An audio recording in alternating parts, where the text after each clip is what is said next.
जोहार नमस्कार। Jupiter education 365 में आप सभी का स्वागत है। आज हम लोग जेटेट के अंतर्गत एक सबसे इम्पोर्टेंट टॉपिक CDP शिक्षण अधिगम की मूल प्रक्रियाएं इस टॉपिक को लेकर आए हैं, जो कि बाल विकास एवं शिक्षा शास्त्र के अंतर्गत एक महत्वपूर्ण टॉपिक है। एक्चुअली CDP ही एक महत्वपूर्ण टॉपिक हो जाता है, क्योंकि आपने आर्ट्स लिया हो या साइंस या लैंग्वेज, CDP सभी के लिए कॉमन है। क्लास 1 to 5 हो फिर भी, 6 to 8 हो फिर भी, और ये टॉपिक CTET में भी काम आता है और अन्य टेट में भी। हर टेट एग्ज़ाम में CDP कॉमन होता है। तो आइए इसका एक महत्वपूर्ण टॉपिक पर हम लोग डिस्कशन करते हैं, शिक्षण अभिगमन की मूल प्रक्रियाएँ। शिक्षण अधिगम की मूल प्रक्रियाएँ। अधिगम लर्निंग, कैसे बच्चे लर्न करते हैं और क्या क्या अवस्थाएं होती हैं, इस पर डिस्कशन किया जाएगा। लर्निंग का क्या अर्थ है? व्यवहार में अभ्यास, अनुभव या प्रशिक्षण के फलस्वरूप होने वाले अपेक्षाकृत अस्थायी बदलाव को। व्यवहार में किसी प्रकार का ऐसा बदलाव आ जाए जो अस्थायी रूप में हो, और उसका क्या कारण हो? अभ्यास के कारण हो, अनुभव के कारण हो या प्रशिक्षण के कारण हो। तो इस बदलाव को, इस अस्थायी बदलाव को अधिगम कहते हैं। ठीक है, मतलब हमने कुछ सीखा और हमारे आचरण में एक परिवर्तन आ गया। जैसे कि मैंने इंग्लिश बोलना सीखा और धीरे धीरे ये मेरा अस्थायी रूप में आ गया। मेरे हर बात में इंग्लिश वर्ड का आना या इंग्लिश सेंटेंस का बोलना एक एटीट्यूड में आ गया, एक बदलाव में आ गया। हमेशा ये चीज़ अस्थायित्व के रूप में आने लगा। ठीक है, तो वो है हमारा अधिगम अस्थायी परिवर्तन के साथ, यानी मैंने उसको सीख लिया। ठीक है, अधिगम का शाब्दिक अभिप्राय एवं परिभाषा। तो अधिगम का अभिप्राय है व्यवहार में परिवर्तन। क्या? व्यवहार में परिवर्तन। अधिगम का अर्थ सीखना है। यह एक सतत प्रक्रिया है जिसके माध्यम से व्यक्ति के ज्ञान, कौशल, दृष्टिकोण में व्यवहारिक विकास होता है। ठीक है, उसके ज्ञान में वृद्धि होता है या किसी स्किल में, कौशल में वृद्धि होता है। उसके दृष्टिकोण यानी सोचने के तरीका में बदलाव आता है या व्यवहार में बदलाव आता है। यही है अधिगम। इसका मुख्य कारक क्या क्या है? तो अनुभव और अभ्यास। किसी चीज़ को सीखने के लिए हमें क्या चाहिए? कुछ अनुभव होना चाहिए, और उसको बार बार हम अभ्यास करते हैं तो उसको आसानी से सीखा जा सकता है। यही है मुख्य कारक। अब इसका प्रभाव क्या होता है? जब हम किसी चीज़ को सीख लेते हैं, अनुभव कर लेते हैं, अभ्यास कर लेते हैं, तो इसका प्रभाव होता है कि व्यवहार का अस्थायी रूप ले लेना। जब किसी चीज़ को बार बार प्रयास करते हैं और अनुभव में आ जाता है तो वो अस्थायी रूप से हमारे साथ जुड़ जाता है। जैसे अभी मैंने एग्जांपल दिया था इंग्लिश, और भी कुछ हो सकता है। कुछ कोई गलत आदत भी सीख ले, वो भी हो सकता है। कोई अच्छा आदत सीख ले। ठीक है, कोई अपने व्यवहार में ले आता है कि हमें हमेशा अच्छा बात बोलना है, हमेशा पॉजिटिव बात बोलना है, तो धीरे धीरे करते करते करते उसके व्यवहार में ही आ जाता है, अभ्यास और अनुभव के साथ साथ। तो ये भी एक सीखने का तरीका है। प्रसिद्ध मनोवैज्ञानिकों के विचार। अब अधिगम के लिए अलग अलग वैज्ञानिक ने अलग अलग दृष्टिकोण, अलग अलग विचार दिया है। तो प्रसिद्ध मनोवैज्ञानिक का क्या क्या विचार है? सबसे पहले गेट्स का क्या विचार है? गेट्स ने कहा है अधिगम अनुभव तथा प्रशिक्षण से व्यवहार में होने वाला संशोधन या परिवर्तन है। अधिगम क्या है? अनुभव तथा प्रशिक्षण से व्यवहार में होने वाला संशोधन है या परिवर्तन है। संशोधन वर्ड का यूज किया है, यानी पहले हम जैसा थे उसमें बदलाव आ जाता है। ठीक है, या परिवर्तन आ जाता है। तो ये गेट्स ने कहा था। अब क्रो ने क्या कहा था? इसने कहा था अधिगम आदत, ज्ञान और अभिवृद्धि का अर्जन है। तो क्रो ने क्या कहा है? अधिगम जो है वो आदत, ज्ञान और अभिवृद्धि का अर्जन है। यानी किसी आदत को हम अर्जित कर लेते हैं या ज्ञान को या किसी अभिवृत्ति को, उस अर्जन को ही बोलते हैं अधिगम, क्रो के हिसाब से। अगला है कॉनबेक या क्रोनबेक। इसके हिसाब से अधिगम क्या है? अनुभव द्वारा व्यवहार में परिवर्तन। इसने सिर्फ अनुभव बोला है, क्रोनबेक ने क्या कहा है? अनुभव। अनुभव द्वारा व्यवहार में परिवर्तन, इसे हम बोलते हैं अधिगम। इन वैज्ञानिकों ने जो बताया था ये काफ़ी महत्वपूर्ण अधिगम की परिभाषाएं या उन पर विचार था। अब कुछ अन्य परिभाषाएं क्या है? सीखने की प्रक्रिया में प्रतिक्रिया और सामंजस्य का महत्व। ठीक है, सीखने की प्रक्रिया में जब हम लोग सीख रहे होते हैं तो कुछ प्रक्रिया में प्रतिक्रिया और सामंजस्य का क्या महत्व है? वुडवर्थ ने बोला है कि अधिगम नवीन ज्ञान तथा नवीन प्रतिक्रियाओं को अर्जित करने की एक प्रक्रिया है। वुडवर्थ, ठीक है, नाम याद रखना है, वुडवर्थ। अधिगम क्या है? नवीन ज्ञान तथा नवीन प्रतिक्रिया को अर्जित करने की एक प्रक्रिया है। वुडवर्थ से नवीन जुड़ा हुआ है, नवीन, ठीक है, नया ज्ञान के बारे में बात करेगा तो वुडवर्थ। अगला है स्किनर। स्किनर ने क्या कहा है? अधिगम व्यवहार में उत्तरोत्तर सामंजस्य या अनुकूलन की प्रक्रिया है। उत्तरोत्तर सामंजस्य मतलब लगातार सामंजस्य स्थापित होना और कुछ अनुकूलन होना, यानी अपने आप को उस हिसाब से ढाल लेना। इस प्रक्रिया को उन्होंने अधिगम कहा है। व्यवहार में लगातार परिवर्तन होना और उसको अपने आप में ढाल लेना, इसको अधिगम कहते हैं स्किनर के हिसाब से। तो एग्जाम में यही सब आता है। स्किनर की परिभाषा क्या है? अब हिलगार्ड ने क्या कहा है? हिलगार्ड ने कहा है अधिगम जो है अनुभव के द्वारा व्यवहार में अपेक्षाकृत अस्थायी परिवर्तन।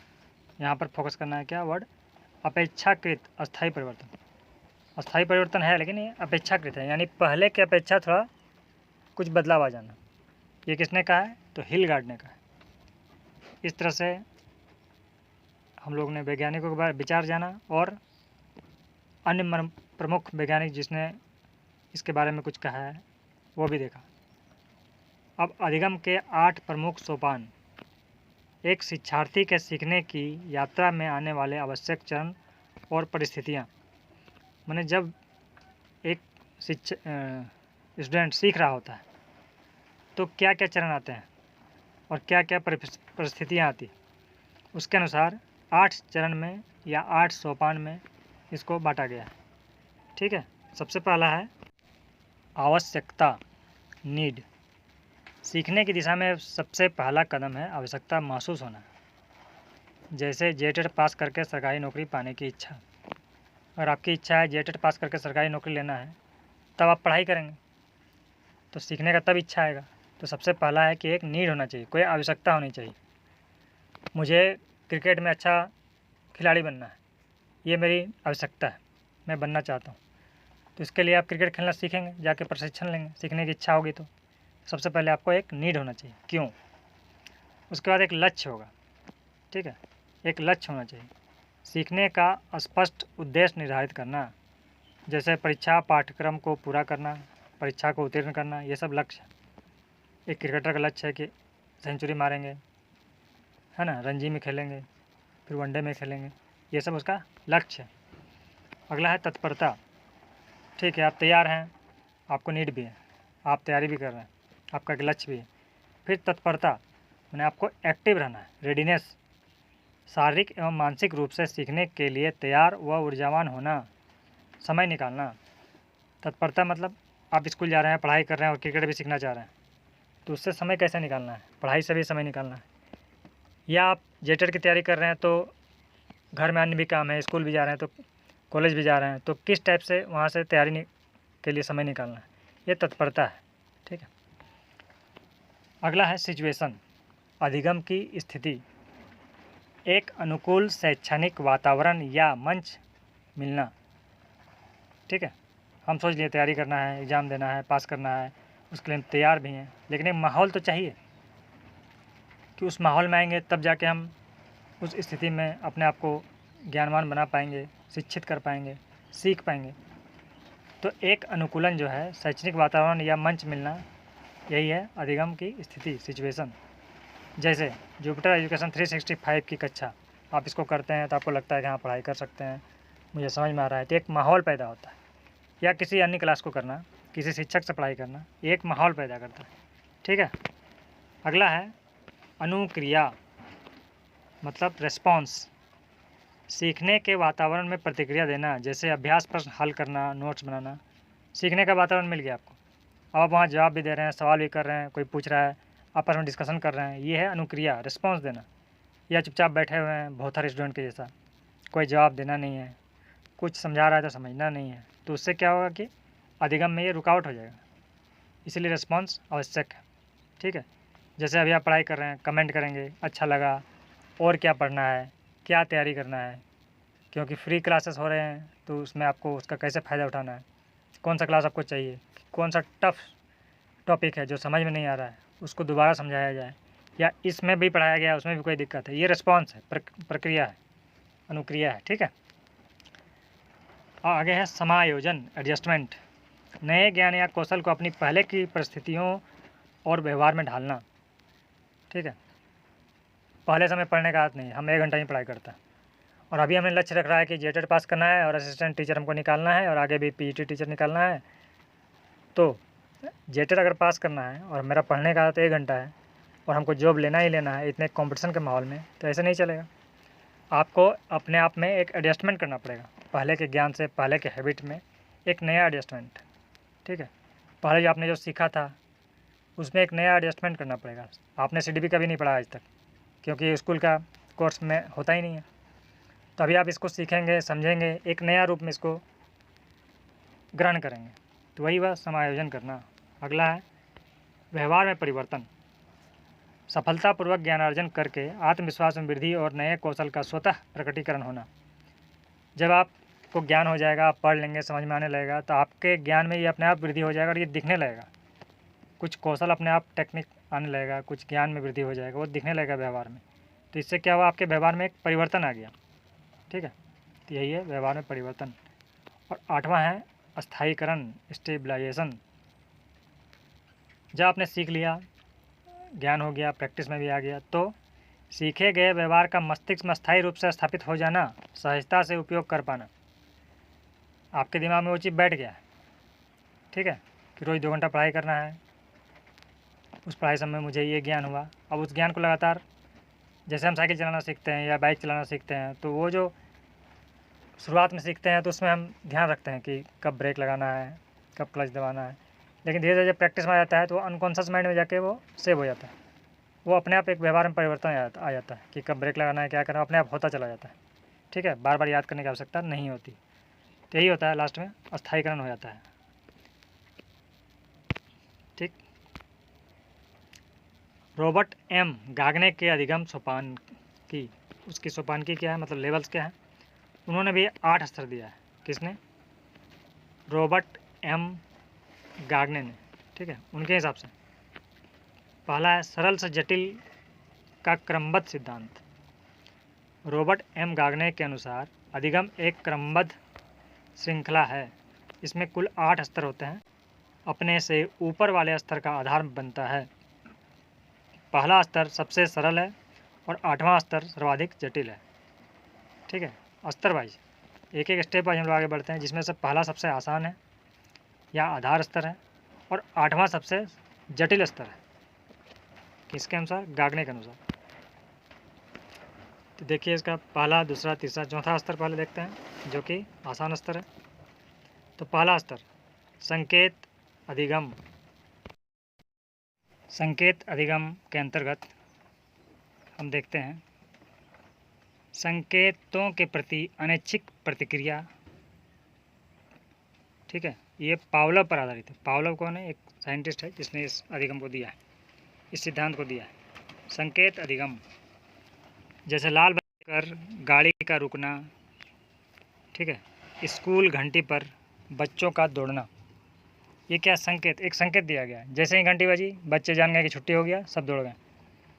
लाल बत्ती दिखा, आप गाड़ी चला रहे हैं, रुक गया, या बच्चे जा रहे हैं कि लाल बत्ती है, यहाँ रुकना है, रुक गए। ये संकेत पर आधारित अधिगम है, संकेत पर आधारित। ठीक है, ये एक उदाहरण है। अगला है उद्दीपन अनुक्रिया, जिसको SR भी बोलते हैं। इच्छानुसार सही उद्दीपन के प्रति प्रतिक्रिया। ठीक है, ये स्किनर पर आधारित है, स्किनर ने इस सिद्धांत को दिया। जैसे शिक्षक के नमस्ते कहने पर प्रति उत्तर में नमस्ते बोलना, ये क्या है, ऐच्छिक है। शिक्षक ने नमस्ते कहा तो आप चाहे तो नमस्ते कह सकते हैं या नहीं भी कह सकते हैं, ये आपकी इच्छा पर है। तो ये एक स्वैच्छिक रूप से आपने जो उत्तर दिया ये है उद्दीपन अनुक्रिया। फिर अगला है श्रृंखला अभिक्रिया। श्रृंखला अधिगम यानी चैनिंग। श्रृंखला अधिगम का मतलब क्या है? लगातार एक के बाद दूसरा अधिगम, ये श्रृंखला में हो गया। मैंने एक सीखना फिर दूसरा सीखना, या एक जैसा दो काम मिला के करना। जैसे शब्दों या संज्ञाओं दो या दो से अधिक क्रियाओं को निश्चित क्रम में जोड़ना। दो या दो से अधिक क्रियाओं को निश्चित रूप में जोड़ना। जैसे जूते के फीते को बांधना, एक फीता लिया दूसरा फीता लिया फिर इसको ऐसे जोड़ना है, फिर दाएं गांठ लगानी है, ये दोनों को हम जोड़ के काम कर रहे हैं। ठीक है। साइकिल चलाना या अपना नाम क्रमानुसार लिखना, ये क्या है? एक के बाद एक नाम लिखना है, पूरा नाम जुपिटर, फिर एजुकेशन, फिर 365, इसके बाद ये आएगा, इसके बाद ये आएगा। ये एक चेन है, माने एक के बाद एक आ रहा है, इसीलिए श्रृंखला है। चौथा है मौखिक सह संबंध, मतलब शब्दों या संज्ञाओं के मध्य संबंध बनाना। शब्दों या संज्ञाओं के मध्य संबंध बनाना। जैसे अंग्रेजी हिंदी शब्द को जोड़कर याद रखना। जैसे बुक का मतलब किताब, तो हमने बुक को भी याद रखा और फिर किताब को भी याद रखा। तो बुक और किताब ये दो हमने शब्दों को याद रखा अलग अलग भाषा का। तो ये होता है शब्दों या संज्ञाओं के मध्य संबंध बनाने वाला मौखिक सहसंबंध। सुनकर ही पता चलता है कि अलग अलग है, लेकिन हम उसमें एक सामंजस्य स्थापित कर लेते हैं, एक संबंध बना लेते हैं। ये 4 स्तर था, सरल स्तर। अगला जो 4 स्तर है वो है जटिल स्तर। किसके अनुसार? गागने के अनुसार, गागने के सोपानकी के अंतर्गत ये आता है। 5वां है भेदभाव अधिगम। भेदभाव, डिस्क्रिमिनेशन, समान दिखने वाले उद्दीपकों में अंतर समझना। ठीक है। समान दिख रहेगा लेकिन उसमें क्या अंतर है ये समझ पाना ही डिस्क्रिमिनेशन संकेत है। ठीक है, अधिगम है। जैसे तालव्य स और मूर्धन्य स के उच्चारण में भेद करना, वर्ण वर्ग और आयत में अंतर करना। जैसे वर्ग है आयत है, थोड़ा सा अंतर है, उसमें भेद कर पाएंगे तो ये अधिगम काम कर रहा है। तालव्य स है, मूर्धन्य स है, दोनों ही स है लेकिन हम समझ पा रहे हैं, तो ये हमारा एक भेदभाव यानी उसमें हम एक अंतर समझ पा रहे हैं। ठीक है, ये थोड़ा जटिल में आता है। अगला अवधारणा अधिगम, सामान्य विशेषताओं को पहचान कर वर्ग बनाना। सामान्य विशेषताओं को पहचान कर वर्ग बनाना मतलब एक कॉन्सेप्चुअल है, आधार बनाना। ठीक है, एक विशेषता को लेते हुए किसी को पहचानना। जैसे गुलाब, कमल, सब तो फूल है लेकिन हम कैसे जानेंगे कि ये गुलाब है, ये कमल एक विशेषता है कि ये इस कलर का होता है, इतना बड़ा होता है, इसमें ये होता है, इसमें कांटा होता है, किसी में नहीं होता है। गेंदा को फूल को देखकर फूल की सामान्य धारणा बनाना। ठीक है, इस प्रकार अलग अलग वस्तु को देखकर उसके कॉन्सेप्ट को देखकर, मतलब ये क्या है, ये फूल है कि फल है, इस टाइप का कॉन्सेप्ट बनाना, ये है अवधारणा अधिगम। नियम, 7वां है नियम अधिगम, रूल, अवधारणाओं को जोड़कर नियम या सूत्र बनाना। और 8वां है समस्या समाधान। तो 7वां जो है कि नियमों को जोड़कर, अवधारणाओं को जोड़कर नियम या सूत्र बनाना। जैसे व्याकरण का नियम बनाना, कर्ता प्लस कर्म प्लस क्रिया, जिससे वाक्य बन गया। तो कुछ हमने नियम बनाए, उसको जोड़ा और एक सूत्र बन गया। तो जहाँ नियमों को जोड़कर बनाने के बाद आएगा वो हो जाएगा नियम अधिनियम, नाम में ही है नियम अधिगम। अगला है समस्या समाधान, नियमों का प्रयोग कर नई समस्या हल करना, ये है नियम समस्या समाधान अधिगम, जो सबसे जटिल है। ठीक है, समस्या का समाधान करना किसी के लिए भी जटिल नहीं होता है, तो ये सबसे जटिल स्तर है। गणित का नया प्रश्न हल करना, उचित व्याकरण नियमों से निबंध लिखना, ये एग्जाम्पल है। गणित का प्रश्न देखा आपने, एक नया प्रश्न देखा, अब पुराना जो दिमाग में आपके ज्ञान है उसका इस्तेमाल करके उसको हल करना है। ठीक है, उचित व्याकरण नियमों से निबंध लिखना। अब आप निबंध लिखने जा रहे हैं तो व्याकरण का सारा नियम आपको याद होना चाहिए और उसके आधार पर आप एक निबंध लिखते हैं। तो पुराने जो ज्ञान है उसको आगे इस्तेमाल करते हुए समस्या का समाधान किया आपने, ये है समस्या समाधान। तो इस प्रकार गागने के अनुसार जो 4 और 4 सरल और जटिल स्तर है, 8 स्तर को हमने समझा। अब संकेत अधिगम बनाम उद्दीपक अनुक्रिया अधिगम, इसमें थोड़ा सा दोनों को डिफरेंस कर दिया गया है। संकेत में क्या, उद्दीपक में क्या। संकेत में क्या है, प्रतिक्रिया पूर्णतः अनैच्छिक होती है। उद्दीपक देखकर व्यवहार स्वतः हो जाता है। ठीक है, इसमें सोचने विचारने या इच्छा की भागीदारी शून्य होती है। किसमें, संकेत अधिगम। जैसे घंटी बजा तो बच्चे को छुट्टी हो गया, अब जाना ही है। इसमें आपका इच्छा से नहीं मतलब है कि छुट्टी हो गया हम नहीं जाएंगे, ऐसा नहीं। ठीक है, और ये स्वतः हो जाता है, अपने आप हो जाता है। घंटी बजेगा तो छुट्टी हो गया, हम जान रहे हैं। इसमें बोलने, विचार, सोचने विचारने या इच्छा, ये सब कुछ की भागीदारी नहीं होती। इसको बोलते हैं संकेत अधिगम। अब उद्दीपक अनुक्रिया में क्या है, एसआर लर्निंग में क्या होता है, प्रतिक्रिया जो है पूर्णतः ऐच्छिक होती है। वहाँ घंटी बजा तो हमें छुट्टी हो गया, जाना है, या क्लास की घंटी लगे हमें क्लास में पढ़ाई करना है, वहाँ स्वेच्छा आपका नहीं चलेगा। लेकिन यहाँ ऐच्छिक है। जैसे शिक्षार्थी अपनी इच्छा अनुसार पुनर्बलन के अनुसार कार्य करता है। शिक्षार्थी जो है अपनी इच्छा के अनुसार पुनर्बलन के अनुसार कार्य करता है, यानी उसको कोई शाबाशी दे, उसको अच्छा लगता है, तब जाके उस कार्य को करता है। प्रतिक्रिया सही होने पर शाबाशी मिलने की आशा अधिक होती है, और अगर प्रतिक्रिया सही से किया गया और शाबाशी मिला तो वो बार बार उस काम को करेगा। तो ये स्वैच्छिक है, ये स्वैच्छिक है उद्दीपक अनुक्रिया। लेकिन संकेत में क्या है, वो मजबूरी है। ठीक है, यही दोनों में अंतर है। तो ठीक है, धन्यवाद फ़िलहाल के लिए। इसी प्रकार हम लोग सीटीपी और अन्य क्लासेस लाते रहेंगे। आप हमारे चैनल को सब्सक्राइब करें, शेयर करें, लाइक करें, ताकि हमारा मनोबल बना रहे और हम आपके लिए अच्छे अच्छे कंटेंट लाते रहें। धन्यवाद।